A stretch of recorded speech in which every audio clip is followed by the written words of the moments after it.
Hello, नमस्कार, आदाब, सत श्री अकाल टू यू ऑल। और मैं विनती स्वागत करता हूं आपका फिर से हमारे इस नए इनिशिएटिव में, जिसमें हम बात करेंगे चैप्टर नंबर 3 के next topic, that is hormonal control.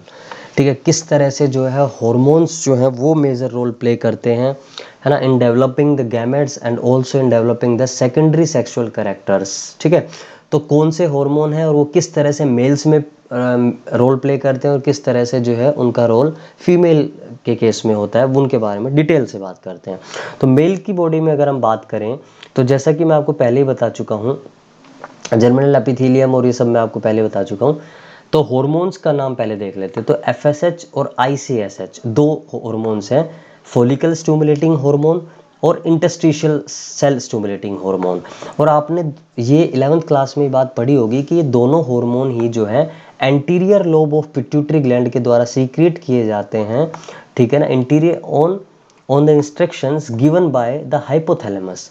जब हाइपोथैलेमस रिलीज करती है गोनाडोट्रोफिन रिलीजिंग हार्मोन, और वो गोनाडोट्रोफिन रिलीजिंग हार्मोन किसके पास आते हैं? Anterior lobe of pituitary gland के पास आते हैं।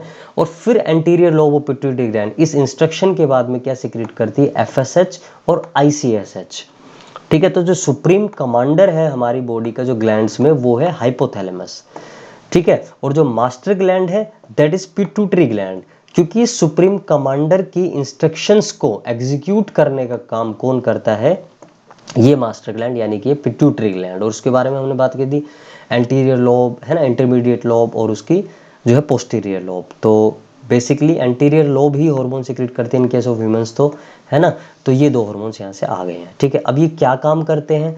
देखिए, मैंने आपको बताया था कि जब हम सेमिनिफेरस ट्यूब्यूल्स को देखते हैं तो उनकी जो मेम्ब्रेन है, जिसको हम जर्मिनल एपिथेलियम कहते हैं, यहाँ पर दो तरह के सेल्स थे।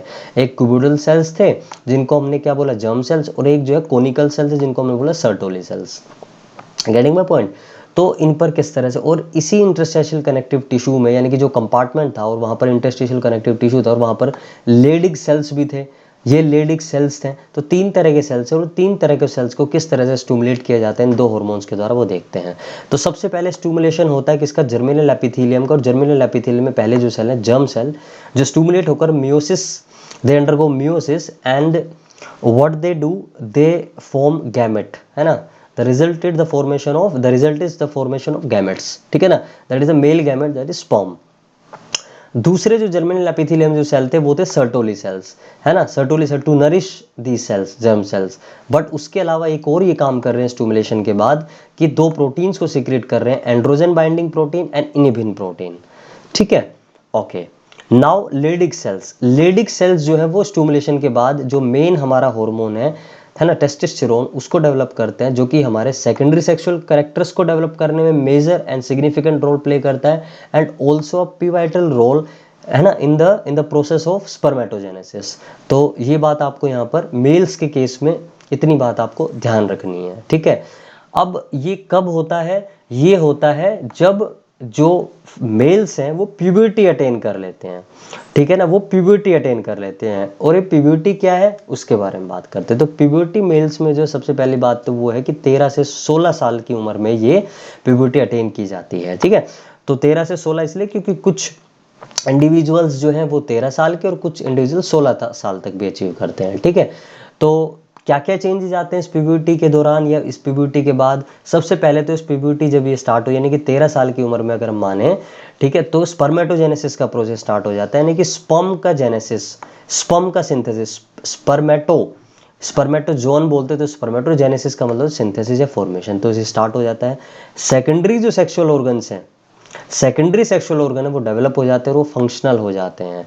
ठीक है, सेकेंडरी सेक्सुअल ऑर्गन जितने भी हैं वो डेवलप हो जाते हैं और वो जो है फंक्शनल हो जाते हैं। ठीक है ना, वॉइस जो है वो डीप हो जाती है, क्योंकि यहाँ पर क्या होता है, जो लैरिंग्स हैं, जो वॉइस बॉक्स है, वो क्या हो जाता है? बड़ा हो जाता है साइज में। बॉडी पर हेयर पैटर्न जो है वो विजिबल हो जाता है, जैसे चेस्ट पर हेयर है, ठीक है ना, या फिर हैंड्स में, लेग्स में, ठीक है, प्यूबिक हेयर इवन, ठीक है, और पिट्स के जो हेयर्स होते हैं वो सब, है ना। हाइट भी इंक्रीज होनी स्टार्ट हो जाती है, शोल्डर जो है वो ब्रॉड होने स्टार्ट हो जाते हैं। ठीक है ना, तो ये सारी जो चीज़ें हैं ये प्यूबर्टी के दौरान चेंजेस जो है आने स्टार्ट हो जाते हैं इन केस ऑफ मेल। ठीक है, now now will talk about in females. Females में कौन से हार्मोन है और उनके अंदर कौन से चेंज देखे जाते हैं, ठीक है। तो फीमेल्स के अंदर एक हार्मोन तो सेम वही है, फॉलिकल स्टिमुलेटिंग हार्मोन, बट दूसरा जो हार्मोन है वो है ल्यूटिनाइजिंग हार्मोन।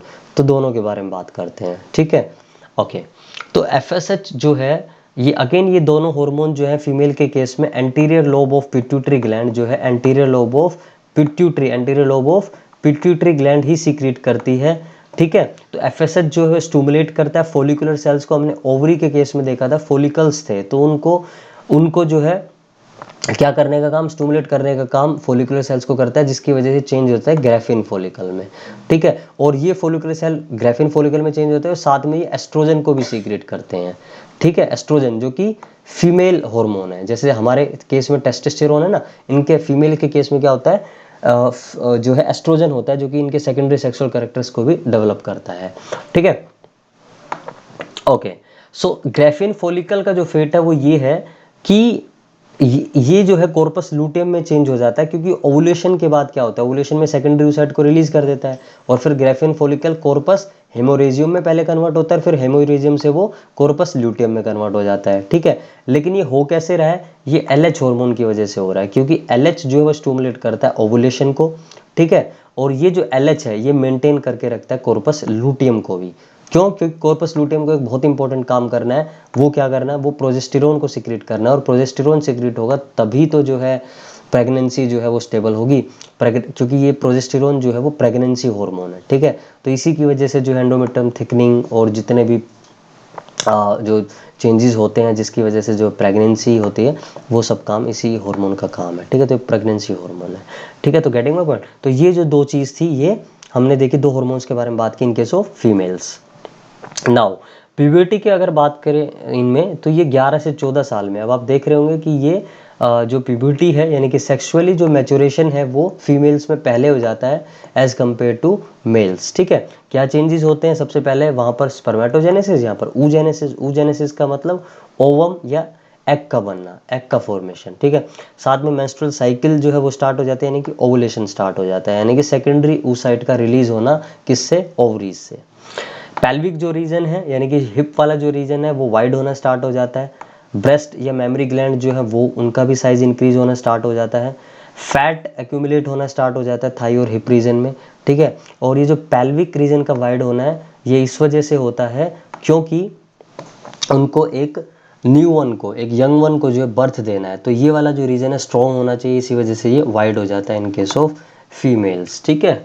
ओके, तो इतनी ही बात थी इस वीडियो में, दो टॉपिक के बारे में हमें यहाँ पर बात करनी थी, तो hormones in male and hormones in female, ठीक है। नेक्स्ट जो टॉपिक हमारा होगा वो क्या होगा, वो होगा हमारा स्पर्मेटोजेनेसिस का प्रोसेस और स्पर्म का स्ट्रक्चर, तो वो हम बात करेंगे नेक्स्ट आपके वीडियो में, ठीक है। तो till then bye, take care और थैंक यू वेरी मच।